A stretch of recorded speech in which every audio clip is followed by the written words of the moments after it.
Back at the U.S. Olympic Trials for track and field presented by BMW as we get ready for the women's 200-meter final. And this promises to be quite an exciting race with Bianca Knight in lane 1.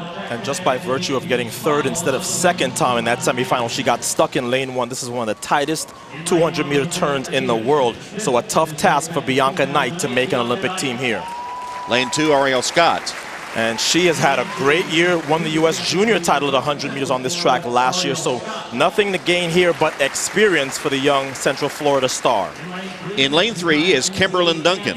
Tom, when she ran 22:19 at the beginning of the month, it looked like she was a sure bet for this Olympic team. But the U.S. women have been running so well, she is going to have to really perform today to make that team. Sonia Richards-Ross is in lane 4. I think she is one of the favorites along with Allyson Felix. Her coach, Clyde Hart, says you can only compare what she has been doing this year to Michael Johnson in terms of how good she has looked in her workouts.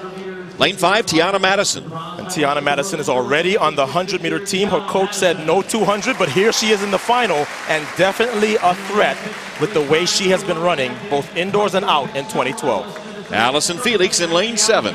She has all the experience and she has bettered her 100-meter personal best, which means that she is a threat to not only set a new personal best, but to really run something fast today. Allyson actually in lane 6. In lane 7 is Jennifer Tarmo.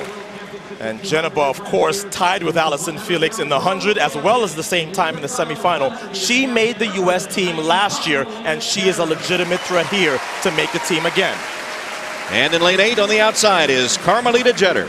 And Tom, the fan in me, if I had to script this, I would want the fastest woman in the world on the outside. Well, Carmelita Jeter is the reigning world champion. She is in lane 8. She will get on the turn, off of the turn first, which puts her into her strength, the straightaway. So lanes 4 through 8 are loaded with talent.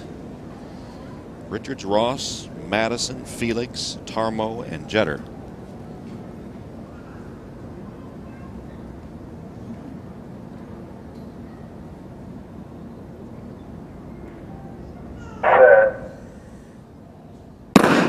And there's the gun. Carmelita Jeter in the outside lane. Felix off to a good start. So is Tarmo. Madison is coming on, and here's Richards-Ross. The race still up for grabs as they turn into the home straightaway. Allyson Felix now goes to the front. Felix starts to widen her lead. Jeter is in there second. Richards-Ross third. But Felix with a sizable victory. Jeter second. Richards-Ross is third. What did I tell you about that personal best? Allyson Felix just set a personal best by a huge margin, 21:69. London calling for Allyson Felix. She will go to London as the favorite.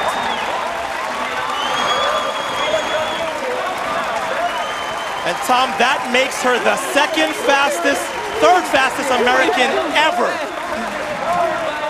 And we talked about the starter versus the finisher. The starter, it was no contest. Carmelita Jeter on the outside comes up for second. And Sonia Richards-Ross makes her second event for this team, getting third. So Allyson Felix, desperate for that individual gold medal at the Olympics, looks good here at the trials. And there is Allyson Felix in 6.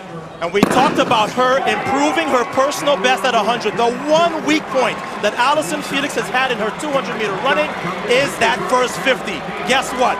That weakness is now gone. This is a field that should have challenged her more, but look at the lead off of the turn, and then you know she can finish. She puts away this field at 150 meters. It's only about the clock, and with that great little tailwind, 21.69, as Allyson Felix sets a new personal best and becomes the third fastest American ever at this distance. So Allyson Felix with a statement for London by winning the Olympic trials in decisive fashion, 21.69. Carmelita Jeter was second, and Sonia Richards-Ross finished third to make up the U.S. team.